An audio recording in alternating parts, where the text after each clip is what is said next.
Bravo, bravo. C'était l'événement de cet été 2023 à Châtenois. Voilà 40 ans qu'on en parlait dans la commune, 25 ans que la commune travaillait sur le sujet. Le complexe sportif Pierre Riche a non seulement fini par sortir de terre, mais il a aussi été inauguré en grande pompe. À l'AS Châtenois, on peut désormais envisager l'avenir du football autrement.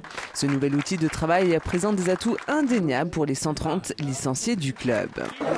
Les atouts, c'est déjà qu'on a un terrain synthétique. On peut jouer dessus été comme hiver. Et un éclairage qu'on n'avait pas avant, quoi. On a un éclairage comme en plein jour. On a des vestiaires dignes de ce nom et un beau clubhouse, quoi. Parmi les invités de marque, José Guira, lui, a appris à jouer au football ici dans les années 70 alors qu'il venait tout juste de débarquer du Portugal. José Guira quitte Châtenois en 1982 lorsqu'il signe au Racing Club de Strasbourg. 40 ans plus tard, les souvenirs sont un peu flous, mais personne ne semble avoir oublié l'enfant d'adoption du village. Et c'est à Châtenois aussi qu'il a appris à parler français et alsacien. Cette inauguration a fait rejaillir les souvenirs, un moment fort en émotion.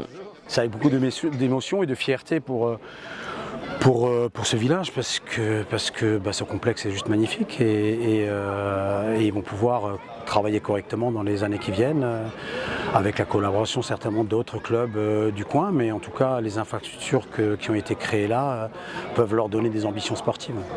L'espace sportif Pierre Riche est un outil pour le développement du football castinétain, mais du sport en général aussi. Les scolaires bénéficieront de ces nouvelles infrastructures.